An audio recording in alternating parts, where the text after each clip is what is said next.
evening. I'm Katie Lee Coven, the Executive Director for the Nora Eccles Harrison Museum of Art, and I just want to welcome you and thank you for coming out on this Tuesday evening. Tonight's panel discussion was organized in conjunction with two exhibitions currently on view at the Nora Eccles Harrison Museum of Art, or NEMA, as we say for short.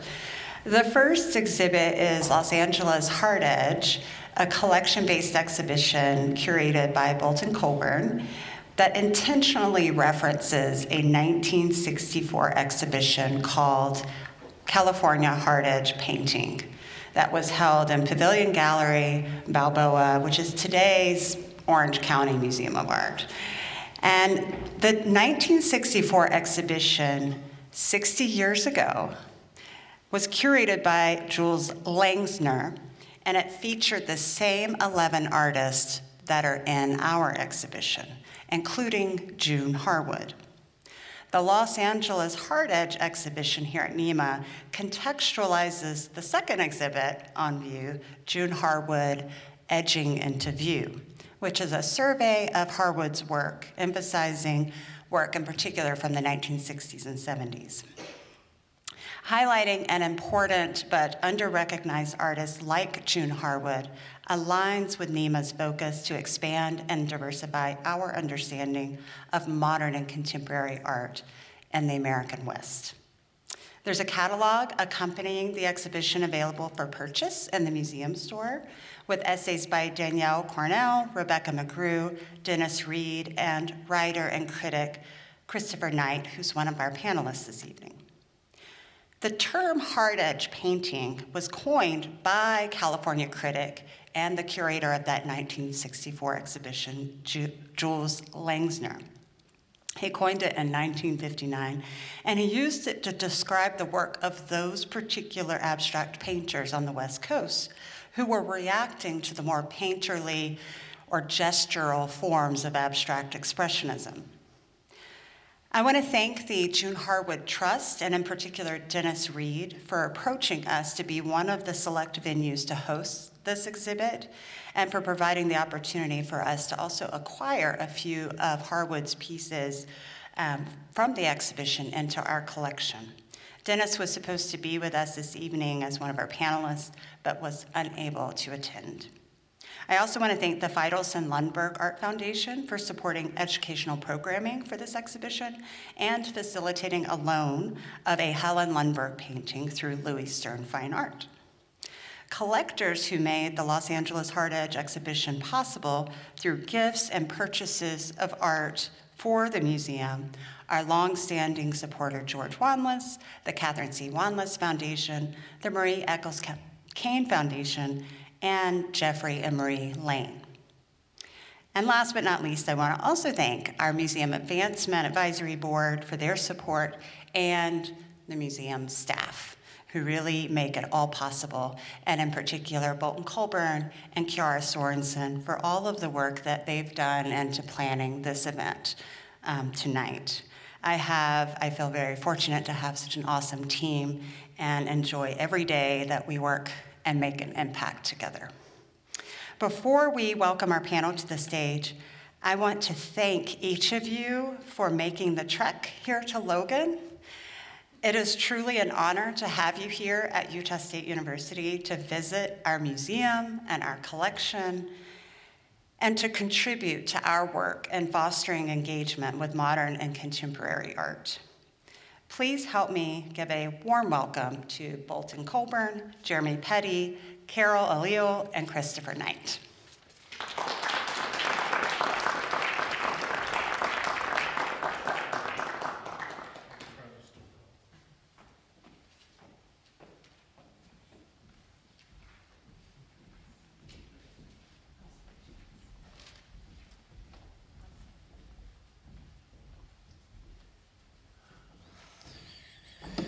Thank you, Katie. I appreciate the introduction. We have three esteemed panelists this evening, and unfortunately, as Katie mentioned, Dennis Reed could not join us as originally planned. But we have a great replacement, Jeremy Petty, and we're learning a lot from him in the green room before we've started. So it's going to be a wonderful, I think, rich evening with the panelists discussing June's work. And just to give you a little overview of June, she was born in Middleton, New York in 1933 and graduated from Syracuse University in 1953. She moved to Los Angeles and remained in the city until her death in 2015. After experimenting with collage, she transformed the medium's rigidity and sharp lines into painted shapes on canvas, arriving at her version of hard edge painting by the early 60s. The style in general is characterized by abstract, flat shapes that abut and interlock with one another, precisely painted crisp lines, and smooth planes of color. Much to her credit, her work changed on a regular basis, and that's what you'll see in the exhibition next door at the museum. And it deals with her most important signature periods. So with that overview, I have the privilege of introducing the three incredible panelists here tonight. Your printed program includes a more complete description of their resumes. We will leave the room at the end of the panel. We'll leave some time at the end of the panel for questions, so the audience can pose those. And after the panel and the questions, the museum will be open with a reception, which we're terming a mid-century themed reception with mocktails. So you don't want to miss that. Please come over and we can talk personally over there at that point. Without further ado, I'm going to do a quick overview of our panelists. So I've sort of reduced their quite lengthy resumes into a couple sentences. And, Christopher Knight is the art critic of the Los Angeles Times, and he just celebrated, I think it's 35th or 36th year, 35th year at the Times, which is amazing. He's held that position since 1989. He's received numerous awards for his art criticism, and I would say is arguably the single most influential person on the arts in Southern California from the mid to late 20th century. So that's pretty amazing. We're also very fortunate to have Carol Eliel here, and she is the Senior Curator Emerita of Modern Art at LACMA in Los Angeles, where she worked from 1984 through 2023. She's organized numerous exhibitions and catalogs, including many of the most important to have been developed in Southern California in the last 40 years. And finally, we have Jeremy Perry, who is an art advisor and high school French teacher based in Salt Lake City since 2016. And the interesting thing about Jeremy is that he co-founded NoHo Modern in Los Angeles, an art and design gallery that was the first to explore the intersection of fine art, design, and craft. And in 2003, he organized the first exhibition of June Harwood's work in 30 years. So it's saying something. So we have a curator, a critic, and a gallerist as our panelists. The good, the bad, and the ugly. We won't say who's what. Okay, so let's get going.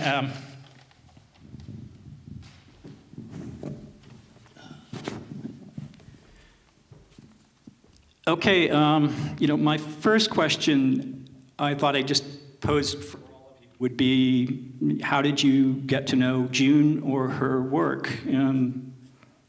Jeremy, do you want to start? Sure.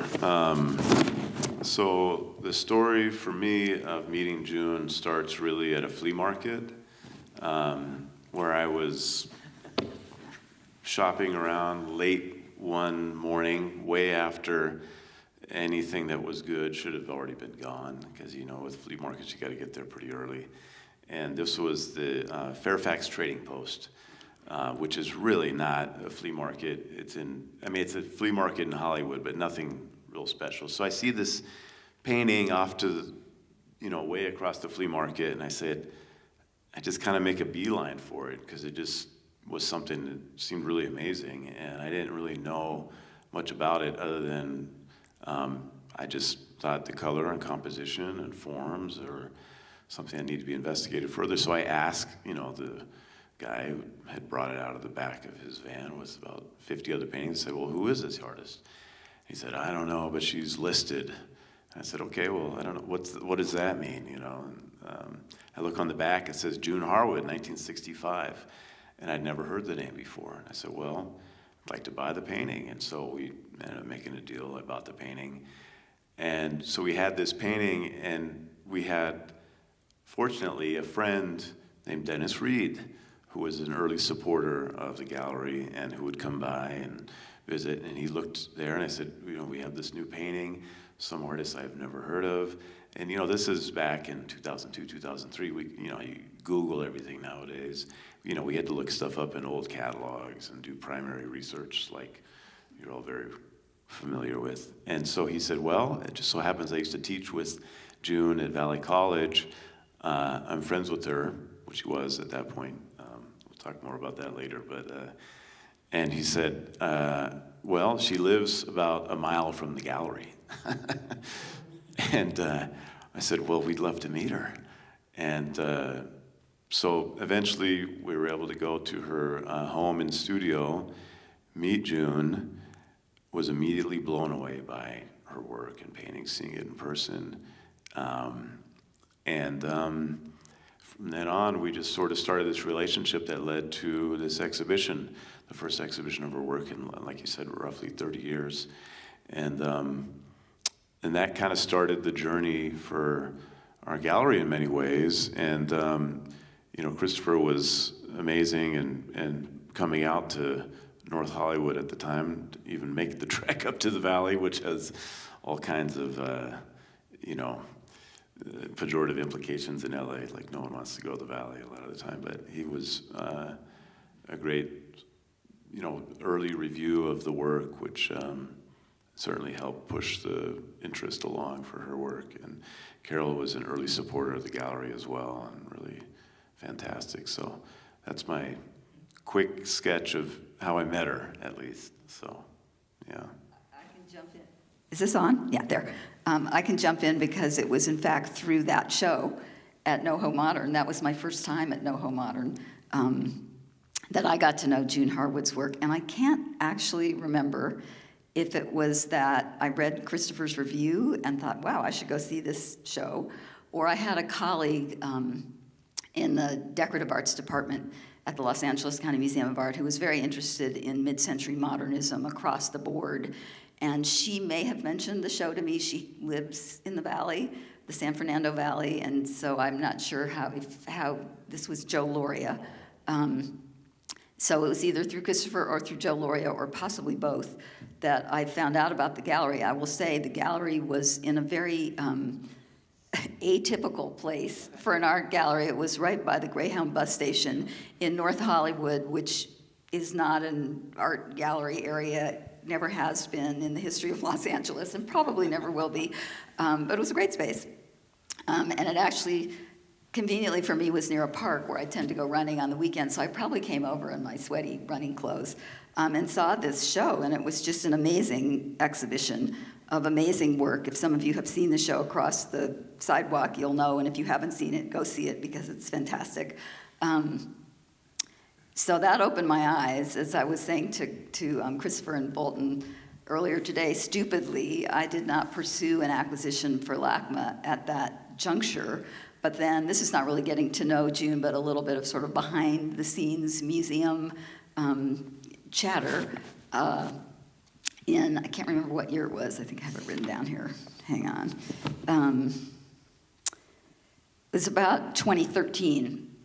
I did a small one gallery, one room exhibition out of LACMA's collection of what of this hard edge abstraction, the abstract classicists, as Jules Langsner called them in his 1959 show, including Lorcer Feidelson, Carl Benjamin, Frederick Hammersley, and John McLaughlin, as well as Helen Lundeberg, who was not in the 1959 show, but I wanted to include her.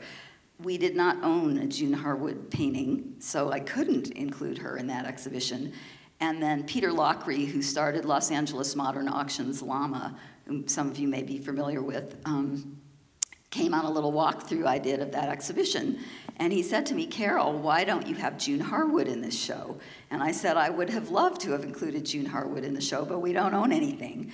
And he said, oh, and just was very quiet after that. And then about a week later, he called me up and he said, if I could arrange a gift of a June Harwood painting, would you be interested? And I said, yes, please. And so he spoke with Dennis Reed, and Dennis spoke with June Harwood, and June gave to the museum a beautiful painting from the Sliver series, which I think is the earliest series included in the show here. That painting was included in the bigger version of the Harwood show at the Benton Museum in Pomona, did not travel to this version. But and then since then, the museum has been gifted 2 additional paintings by a different donor.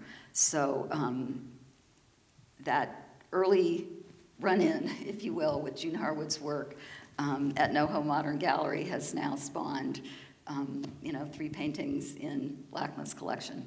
So it was a very memorable experience. Sadly, I never knew June Harwood herself. It's also your fault that I came to know June Harwood's work too in the same exhibition. And that just came, it must have been an exhibition announcement or something that had an image on it and said some stuff. And I thought, well, this is, who's June Harwood? What's this about? I was an enormous John McLaughlin fan. I believe McLaughlin, who was a predecessor of hers and a friend of Langsner's, that he's the first great post-war Los Angeles painter. So I thought, I should find out who this is, go see the show, and actually I was living in Studio City at the time. Oh, yeah. So it wasn't that far for me to go. In the Donias, right? In the Donias? Yeah. Dona Lisa. Right. You won't know what that means, but it's a neighborhood. And I went to see the show and was like just really, really surprised by it, especially by the earliest work from the 60s that Carol mentioned, the Sliver series. And it seemed to me that in some respects, she was a kind of quintessential person, artist in Los Angeles at a time where the city was beginning to grow artistically. But because she was a woman, because she was painting in an abstract manner that seemed associated with a slightly earlier time, she had kind of been forgotten and disappeared into the woodwork. I'm really interested that it was at a flea market that you came upon her painting. It's so telling of how these things happen. And subsequently, not until I never met June Harwood either, but after her death, I learned that she lived 6 blocks from the apartment I have now in Studio City. So it's like small world, big world. It's strange how these things happen. So this is a little off script, but since we know this from a just a conversation we had a few minutes ago with Jeremy, you knew June, right? Oh, very well. Okay, cool. Oh, yeah. How would you characterize her personality, and it would just be something interesting? I'm dying to. Yeah, I mean, I think her personality is sort of well known, or has become well known, sort of after we met her, and she kind of opened back up to the art world again, I think. June, first of all, Dennis, who couldn't be here, he sends his regrets because he really was friendly with June until he wasn't. Until she wasn't with him, I should say. And so he pointed out to me when we were talking earlier today, he said, you know, we weren't even speaking by the time your exhibition rolled around. And then, of course, later they were talking again, and then he'd tell me, oh, well, we're not talking right now, you know. And, of course, eventually, you know, they really mended fences, and he's now the head of the foundation. But June had opinions. She was opinionated. She was independent. She also, as I mentioned to you earlier, I learned never to go to see her after like about 4 or 5 in the afternoon, evening, daytime only, because at a certain point during the day, her cantankerousness became kind of unbearable to all. And but she was a delightful person with a great personality who, you know, I think the point is also I was trying to make is that she hadn't shown in 30 years. Well, why? Well, I think she'd kind of burned her bridges with a lot of the galleries in LA, and I came to understand this afterwards, just in my research and talking to people and anecdotal evidence. And so I was kind of young with my business partner at the time. We were just kind of young and oblivious enough. It was sort of a perfect storm how this show came together, because I wanted to mention, you know, I found this painting at the flea market, and then the other thing that had to happen was years previous, in 1994, there was something called the Northridge earthquake in LA, and June's home was this great old Spanish style home from probably the 1920s or something like that in Studio City, which did not do well during the earthquake. And so it was so damaged that it was condemned, and there was the tape across it, and all of her paintings were in this home. So Dennis and about 3 or 4 of her neighbors literally went in there and did like a daisy chain of getting all of her work out of the house. All this work you see on the walls here, I mean, everything came from that condemned house in 1994 after the earthquake. And then she rebuilt a more modern style house. It's a great studio. I mean, really her house was like a studio. You walk in and it was just this massive open area where she would paint and work, and there was you know, racks and everything. So it was really fun to go in there and see paint all over the place. And a lot of times she painted with house paint, which, you know, and then we said, well, this is So did McLaughlin, so... Yeah. So did Jackson Pollock. Yeah, exactly. This wasn't, you know, uncommon, obviously, but the thing that sort of terrified me was then she'd say, well, I think I'm going to paint over this one. I don't know if I really like it. And I said, don't paint over that, please. Just we'll give you another canvas, whatever you got to do. Please don't paint over it. And we're talking about sometimes older paintings.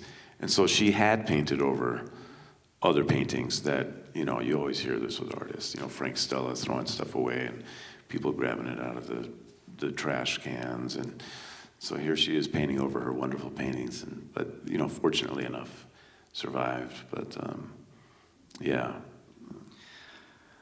Well, here's a question, and you know, any of you can comment at your desire. But June was married to the influential art critic, teacher, and curator Jules Langsner. It was a brief marriage, but Langsner is incredibly important as a writer and a theorist for Southern California at the time. How do you think being married to Langsner affected her career?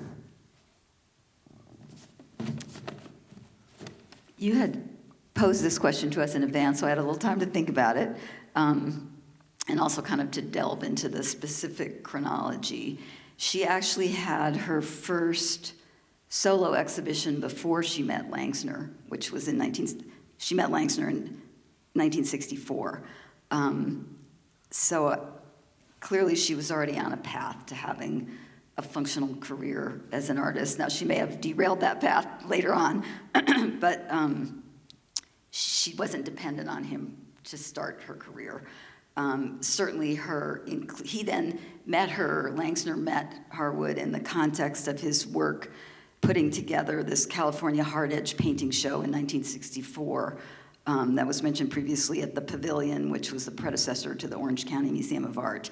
And being included in that show obviously was a good boost to her career. So in that sense, knowing Langsner, they were not married at that point, but you know, his awareness of her and her work, but he knew her as a critic and her as an artist at that point. Although shortly after that, within the next year, they got married.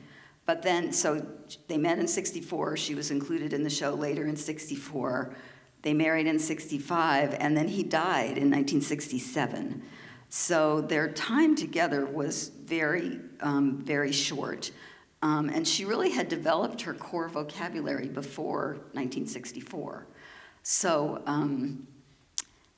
my instinct almost is that instead of his having boosted her career in the time he was her husband, he may actually have bent over backwards not to privilege her so as not to seem, you know, biased. So in a certain sense, it may have been a negative, not a positive. You know, I don't know that we'll ever know that for sure. But I think that, you know, on balance, the bulk of her career and her painting came after he passed away. And certainly, I'm sure they talked about ideas and hard edge painting and abstract classicism. And so I'm sure it informed her work in some way. But I think it's, you know, people just say, oh, well, you know, she made it as an artist because she was married to this really important critic. I don't think that's a fair assessment when you actually look at the facts. I would agree with that completely. I think that's really true.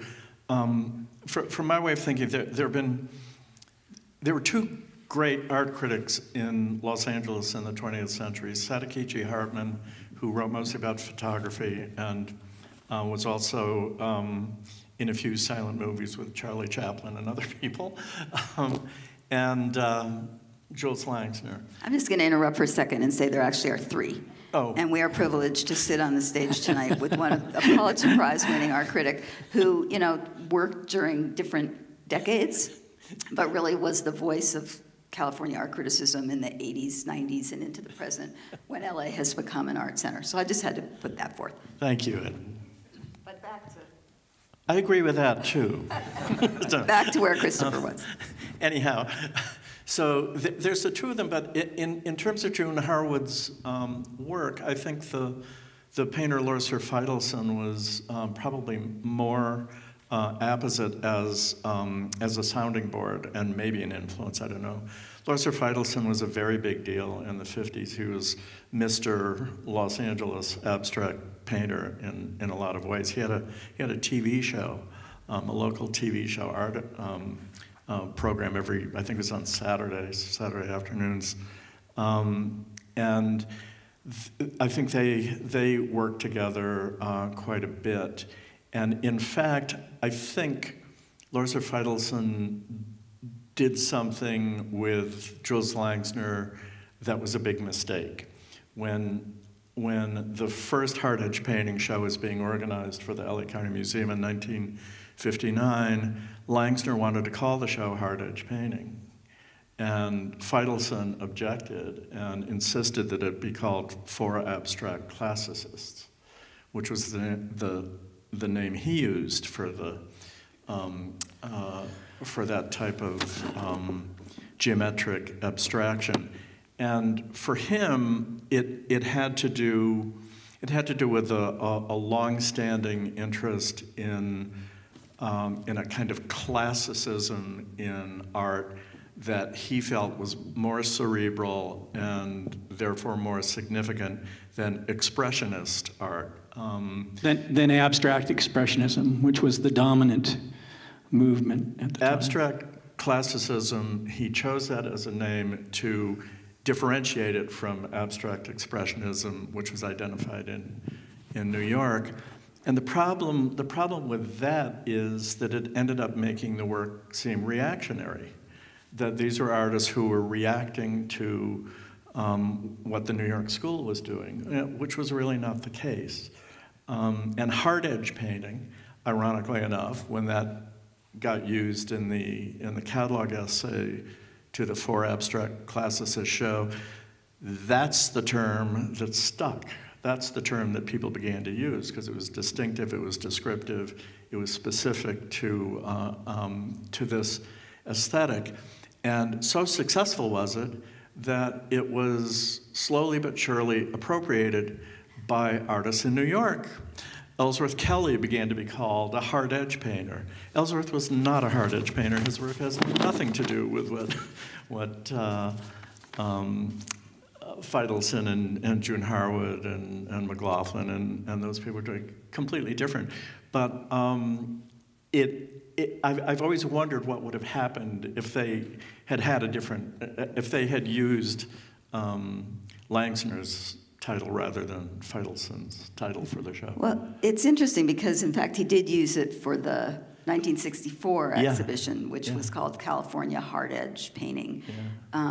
And I think that, I mean, 4 abstract classicists, it made it seem like they were the vital 4, the only 4, and they were, 4 white guys. Not to put too fine a point on it. Helen Lundeberg could well have been included in that exhibition, but was not. But that which was in 1959. As I say, June, I don't think was making that kind of painting yet in '59, so she wouldn't have been included then. Yeah. But Lundeberg was included in the 1964 exhibition, which was more expansive. It had other women in it as well, including Harwood and 2 others, I guess. Yeah, just going back to the hard edge versus 4 abstract classicists, et cetera, that show actually traveled to London, right? And in London... And to Dublin. To Dublin. Yeah. Went to Dublin, too. Okay, and to Dublin, right? Yeah. And once it... Started off at the San Francisco Museum of Modern Art. Right, Then it came down to LA County, although LA County originated the show. right. So I should also exactly. just say that the museum then was the Los Angeles County Museum of History, Science, and Art. Right. Art definitely being the third wheel. LACMA, the Los Angeles County Museum of Art, only broke away as an independent museum in 1965. But this was back where the Museum of Natural History is, if any of you know Los Angeles, down in Exposition Park. So it was a very different kind of a museum, but was the county museum. Yeah, and June's earliest painting in the show that we did back in 2003 was from 1959, ironically. But she sort of did it in a vacuum in many ways, right? Other than she had this relationship with Lorser Feidelson, who I think, and I'll second that, I think she was really influenced by Lorser, and he was a little bit of took her under his wing, and I think she learned a lot from him.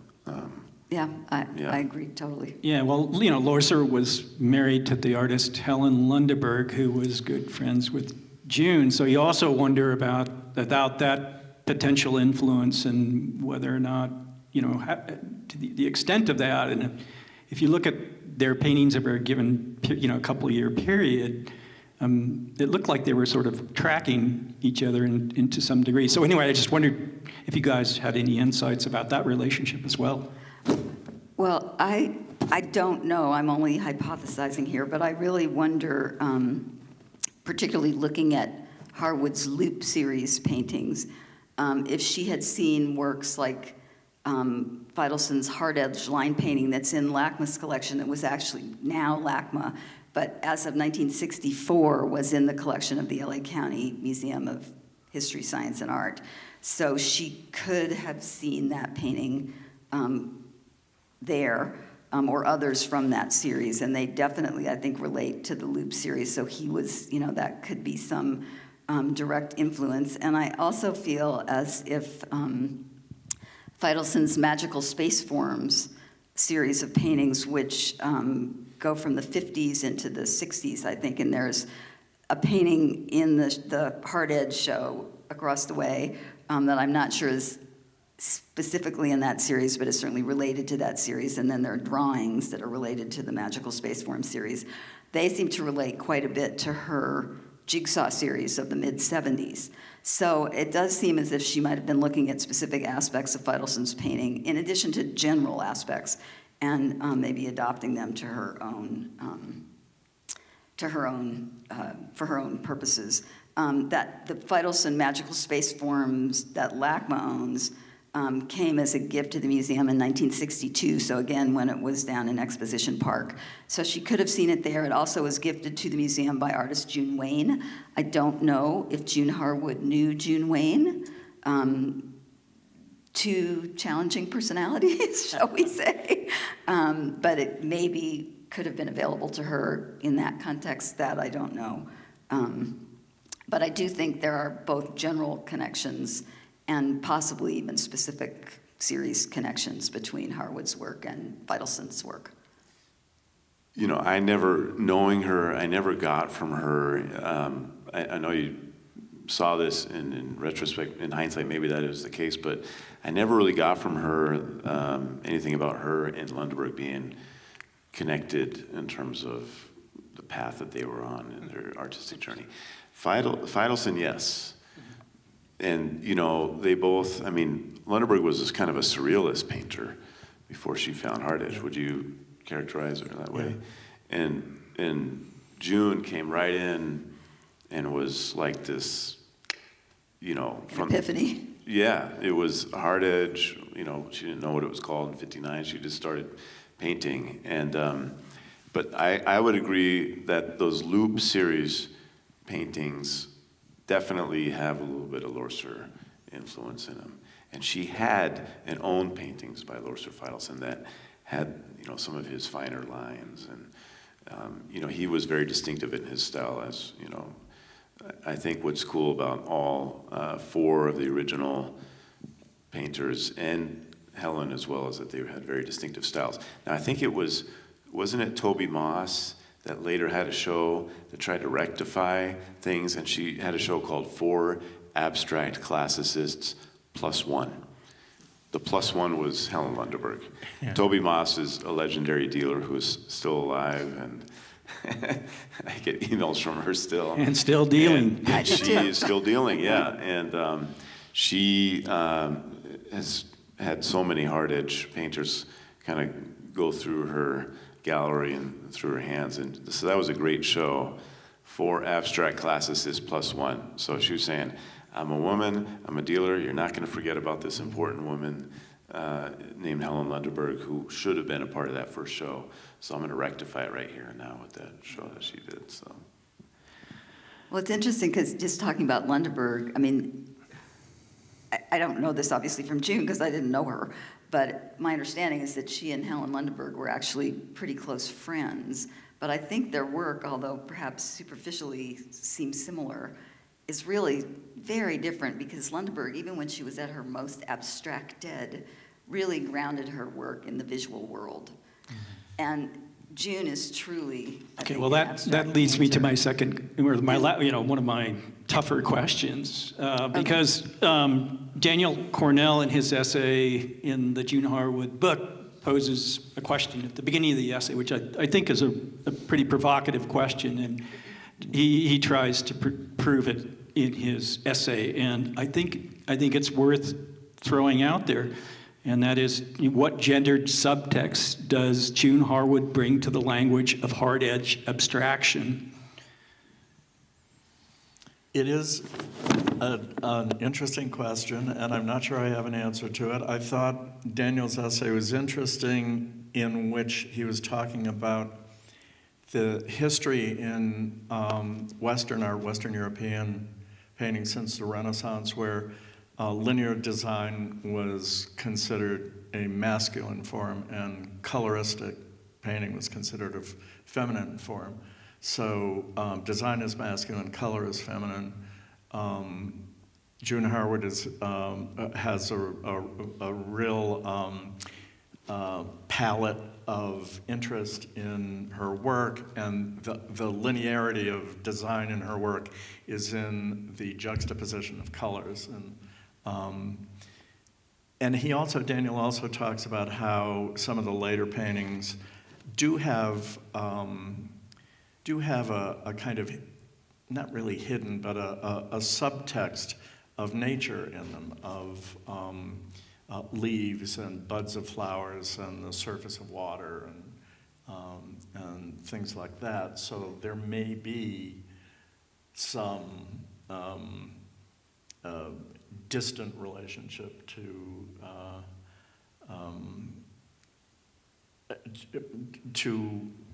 not being the only, what can I say, not being a purely abstract.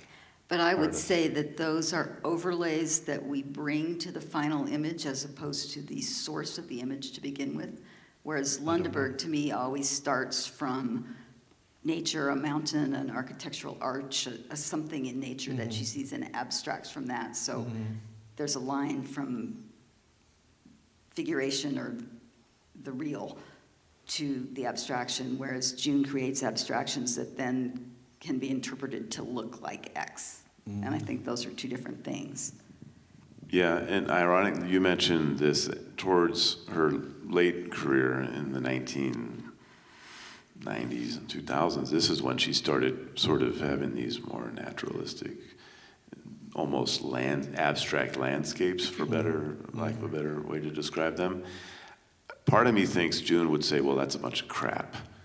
All this gender stuff and all that. I mean, I'm putting words into her mouth, but I just, like you mentioned, I think we look at things more in that context than she might have back then, other than her being this fiercely independent and stand on her own person, as happens to be a woman who was fighting all this art world, all these men, and I don't want to go too much into it because we've talked so much about it in criticism in the past years. But it's interesting what you talk about LA, just going back to that. It was kind of considered a backwater in the art world, right? Back in the 50s. Yeah, 100%. More than Often kind of. forgotten in the 50s and 60s, It there were was- 12 people in the art world. Yeah. It's like- Yeah. In and Los Angeles. In New York as well, there were 20 people in the art world. Right. It was tiny. Tiny. Yeah, and LA was like just an afterthought, And so people like Jules Langsner, there's Henry Seldes is another one you could put on there maybe. Certainly, his name escapes me right now, who was at Pasadena Art Museum. Walter Hopps, Walter Hopps, Peter Sells. Peter Sells. There's, yeah.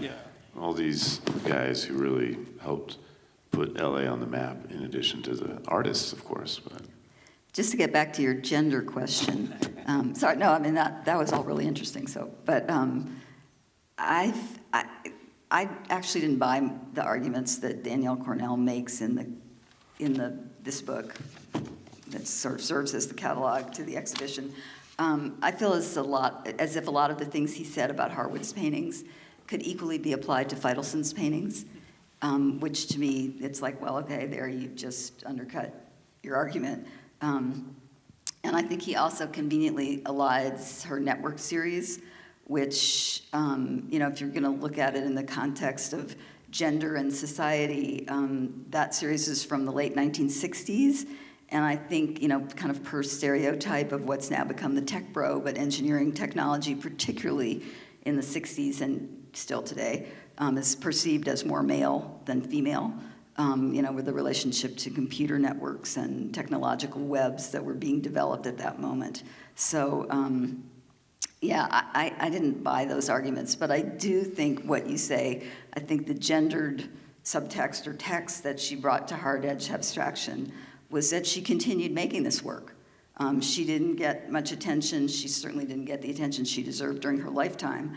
Most of the critical museum gallery attention went to male artists, but she just kept plugging away. So she wasn't going to let anybody not allow her to do what she felt she needed to do.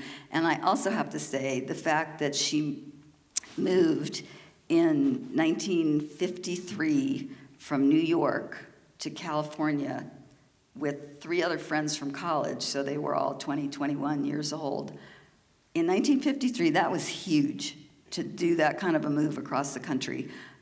Supposedly she did it to get away from a mean stepmother. She could have, this was, her family lived in Syracuse. She could have moved to New York City. She could have moved to Philadelphia, to Chicago. There were many places that were closer, but I think, that also shows the huge amount of independence and courage of her convictions that she had. So, and I think for a man to do that in those years wouldn't have been so unusual, but for a woman on her own, I think that's pretty amazing. So, I think there may be gender subtext to her life, but not so much necessarily to her painting per se. I think it was unusual for men too. I mean, Maybe. Edward Richet in 1956 wanted to have a career as an artist, and he chose to leave the Midwest for Los Angeles, which had no art world, had no art scene. He could have gone to New York, he didn't. And I think it partially, maybe for both of them, I know for Ed, but maybe also for June, who I didn't know, maybe it's because Southern California and Los Angeles had the reputation of being a place you went to start over. Well, yeah. New York wasn't really that way. New York was where you went to, to make it. LA is where you went to have a second life and to start from scratch and remake yourself. That's why I moved here. I mean, I do agree. I think, to this day, I feel this. I grew up in the Midwest and went to college and graduate school on the East Coast, moved to Los Angeles in 1984 when, as I was saying earlier today, people looked at me and said, well, why would you want to do that? Now everybody's like, oh, how do you do that? How do you make that happen? But I want to go there too. But it really, I think there is still a vestige of the frontier mentality in Los Angeles that if you want something to happen badly enough, you somehow can figure out a way to make it happen. And I think that really informed perhaps her desire to move to Los Angeles and informed her, career trajectory from that point on. Nobody moves to Philadelphia to start over. Or, even just to start, not even to start over, but just to start. You can recreate yourself, but you can also create yourself, and you're not limited to. And I felt that way as a curator, that I didn't have to do A or B. I could do A and B. And you maybe felt the same way in terms of art criticism. So I think that was an important part of sort of June's. I wouldn't say June's place in Los Angeles, but Los Angeles' place in June Harwood. Yeah, I think it's important to underline that. I moved to LA to start.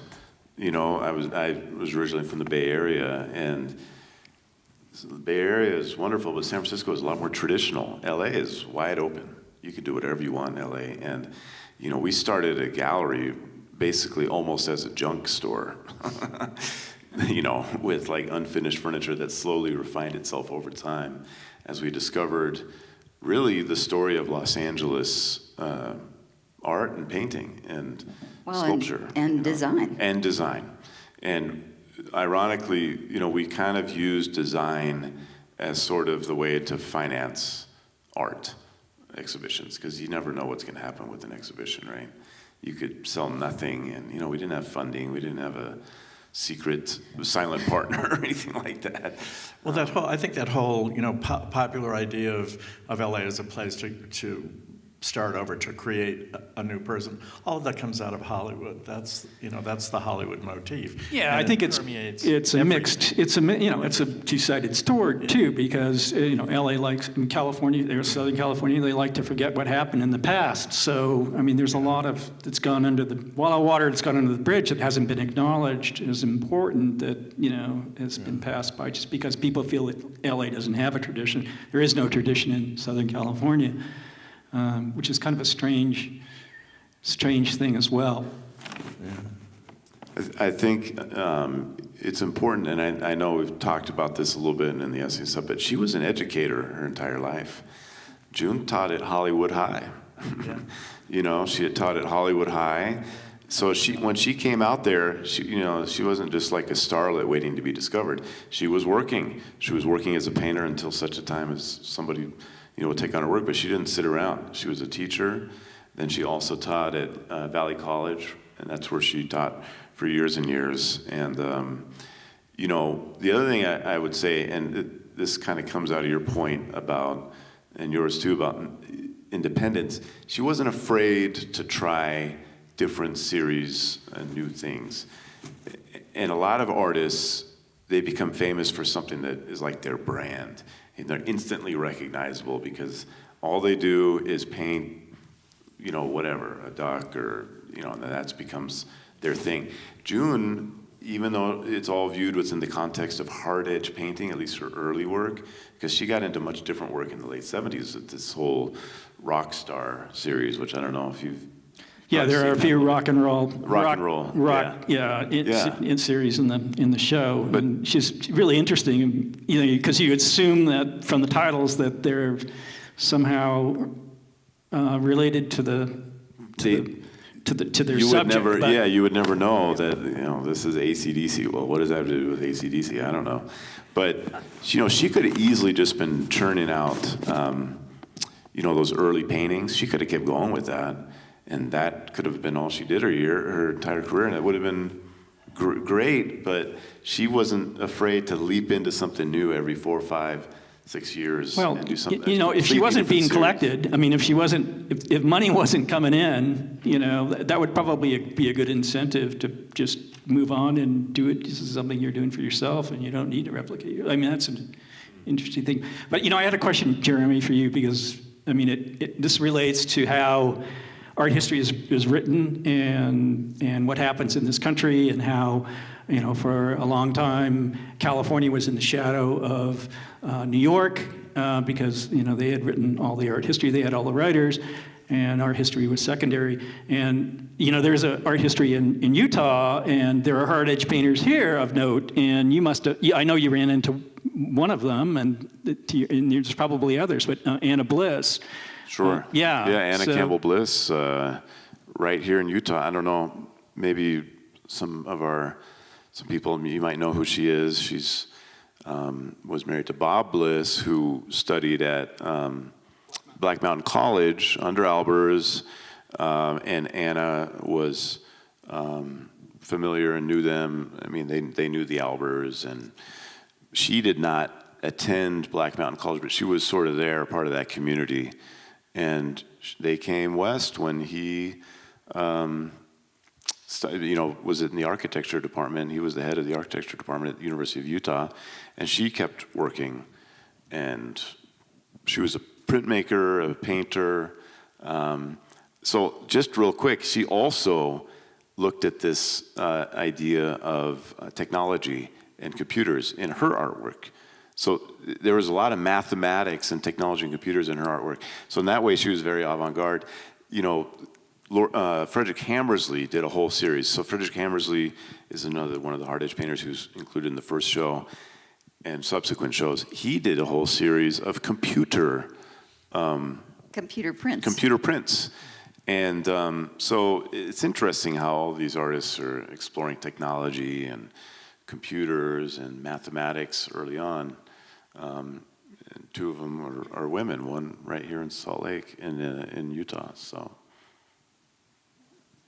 do you have anything else from the panel before we open it up for questions? Or okay. Do we have any questions from the audience out there that?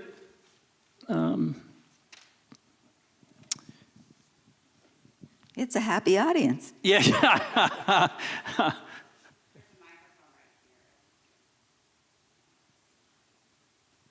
Don't be shy.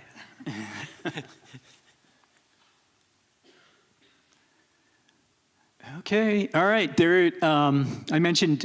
Yes. There's a question. There we go.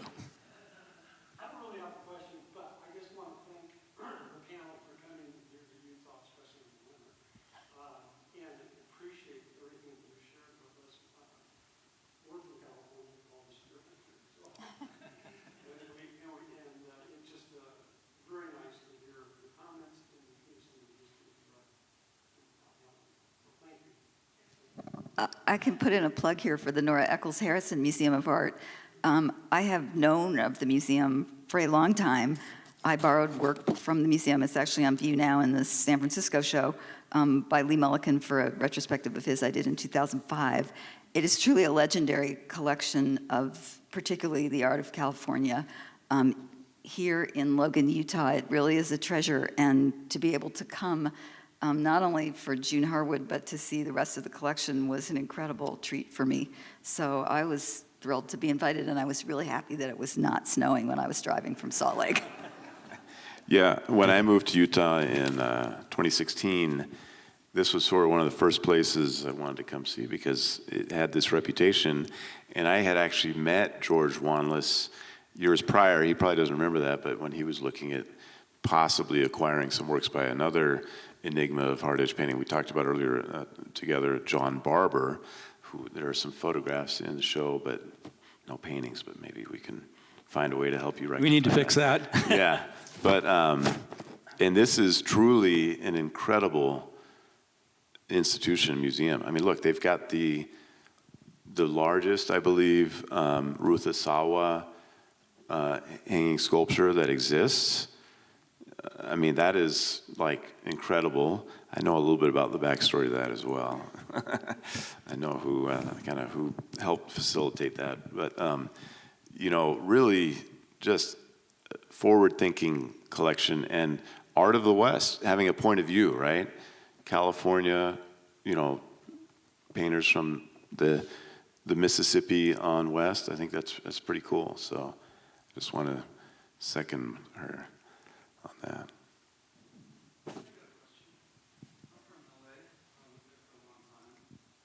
Can you stand up and maybe talk a Yeah, little please. louder?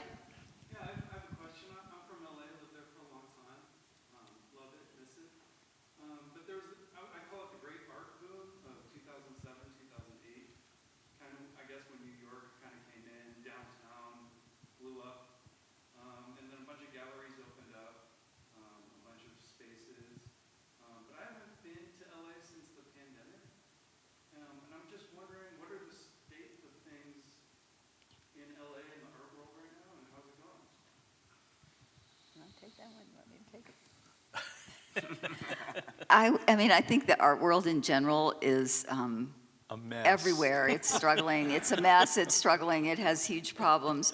I don't think LA is exempt from any of that, but there's still a very vital gallery scene. I mean, lots of big galleries from New York have opened spaces in Los Angeles. So we have Hauser and Wirth, we have Zwerner, we have Marion Goodman, we have Listen Gallery. But there also are a lot of smaller galleries showing artists, you know, at the more emerging level. And the whole gallery system, it's an ecosystem, and you need people at different points in that ecosystem to make the whole ecosystem be healthy. And I think, you know, I think everyone is struggling, but I think that the parts of the ecosystem are all still very much there in Los Angeles, and it's an incredibly vital and lively artists community. Still, the schools are really important. So, you know, insofar as the art world is surviving, certainly the art world in LA is surviving too. I'll overstate. Remember, this is an overstatement. Money is wrecking the art world. It's just Well, the I way did it say is. the art world is a mess. Yeah, that's why the art world's a mess. And the ecosystem of galleries that you're talking about, it's true that there needs to be multiple levels and so on. And while it's great that mega galleries have opened their de rigueur branches in LA, I think it's less to service collectors than it is to keep their artists from leaving. And there are wonderful things that are shown in a lot of these galleries, but it's put an enormous amount of pressure on the next level down, on the kind of mid-level galleries in LA. And that's what scares me. The smaller galleries, you know, they can still open. They can still open up in, you Echo know, Park in NoHo, yeah. in Studio City, in, you know, peculiar places. But it's the mid-level galleries that I think are really feeling the squeeze. And I worry about them because there has to be, that's a critically important layer of exposure for developing artists. So. Yeah, and I mean, you talk about mid-level galleries. This is where all those big behemoths poach a lot of their artists from, as these they let the small and mid-level galleries kind of nurture them along, and then they say, oh yeah, you're good, I'll take you to the next level, and then money just becomes everything, doesn't it? I mean, I mean, the thing that's nice, the art scene has gotten so big in LA, and it really is, I think, one of the foremost important centers for the production of new art in the world today. One of the really good things about the scale of it is that there are multiple nodes within it of people I've never met, and they're doing really interesting things. So it's not that it's not like it was in 1964 where there were 12 people and everyone knew everyone else and knew what was going on. And now you don't. You have to go out and explore and find things, and that's great. That I like a lot. Yeah, there's also not a reticence on the part of the arts institutions in LA, in Southern California, to dwell on artists in their midst rather than looking afar for artists that are being validated internationally. So that's changed quite a bit. They value their history there in California a lot more than they did 20 years ago, which is kind of interesting as well. Yeah. I mean, I would say there are more galleries than ever.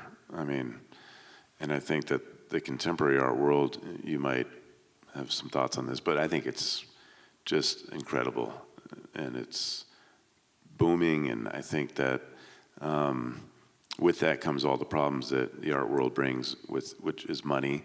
There's no regulation for the art world. There's no SEC for the art world. You can do anything you want in the art world, and people do. Galleries do, collectors do. I mean, you know, these are assets that are moved around, that are never seen, that are stored in duty-free zones in you know, Singapore and Switzerland or whatever, which is a shame, but this is the reality. But then there's also just these incredible galleries that are doing amazing shows, that are bringing artists out of the woodwork, and so. Okay. Oh, another question, Danielle.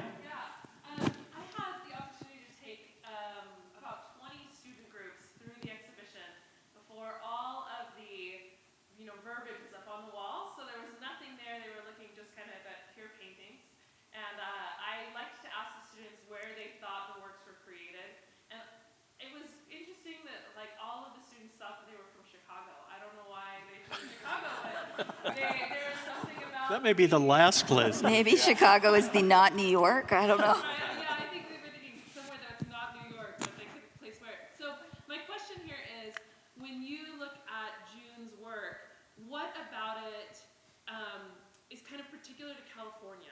What about it was created specifically with this like alchemy of her having moved to California? Is it just about the relationship she formed there? Or was there something else about the way that she treats light or color or line that kind of says California at this moment for you?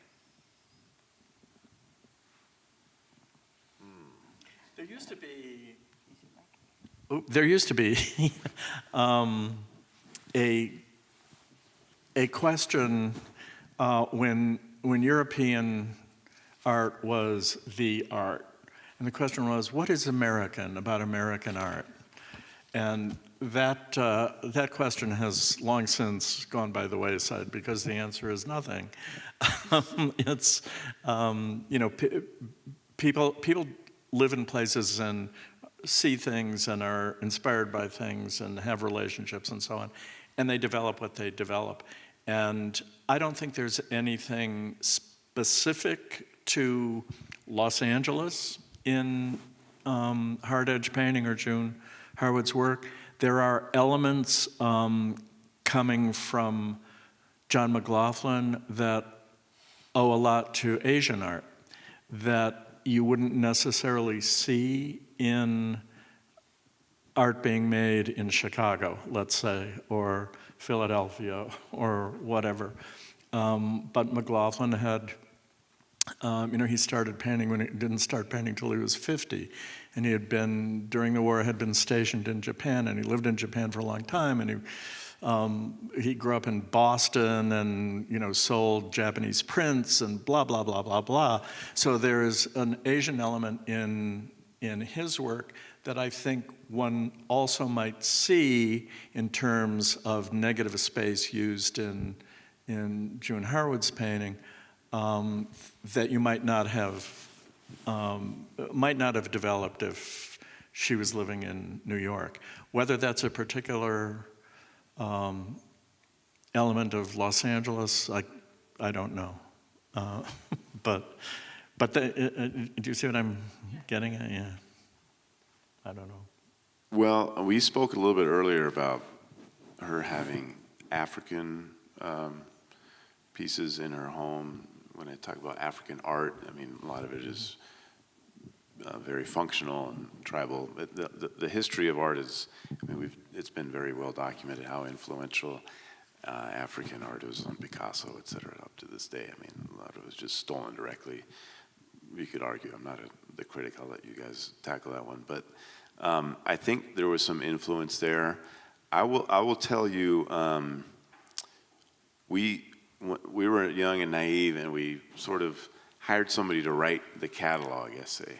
And there was something that always irked her.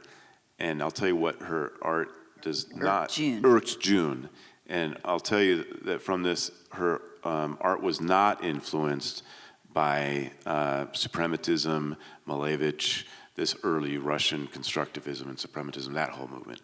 Because one of the lines in the catalog essay was, out of the abstraction of Malevich and da-da-da-da. And she said, that's not my art at all. That doesn't come from that. And I think she's right. And I didn't know anything really about that at that point. But the person that sort of worked with us to write that essay somehow picked that out of thin air. I mean, I could see where generally you might go that direction, but it had nothing to do with it. That's really interesting. We were just talking earlier today about the work of Leon Polk-Smith, who's an artist whose work just came up at auction here recently, and he grew up in Oklahoma on Native American lands, and we were looking at this painting to potentially acquire it at auction, and once you're giving that information about him, I couldn't help but see Native American blankets, imagery from Native American blankets in terms of his application of design in this painting. It was pretty interesting. So we were talking earlier about the fact that a lot of collectors and some artists own African American art in Los Angeles. Or African. African. I'm sorry, African. Sorry. I was thinking about the influence of the Mexican influence on the artists in California being probably, greater, or, but now it really, just with this conversation reminds me that there's, this influence of Native Americans in the Western United States that probably had a fairly big influence as well. Which is something to think about. Yeah, there's another, we're going down the rabbit hole here, maybe more than you want to hear about, but Norman Zammit, are you familiar with, you are, Light and Space. One of his large paintings was front and center at an earlier show, and I know you have works in your collection, but he was raised on the reservation in Canada, and when you look at some of his works, your blanket, the statement about the Native American blanket novel, that kind of resonates. I didn't think about that actually before with his acrylic totems and his, hard edge possibly, although he's not a hard edge painter. I don't know, maybe you can talk more about we were talking about, Lee. We're straying really far from June Harwood. Sorry. No, Lee Mulliken is... Totally. Of course, he came from Oklahoma, Yeah. so that was part of where he's not Native American, but he grew up in that context. So very much a part of his ethos and aesthetic. Anything else? Okay, let's go next door for mocktails. Thank you very much. Thank you. I want to thank the House Techs, too, for doing a great job today with the panel. Thank you. Thank you to the panelists. Thank you so much.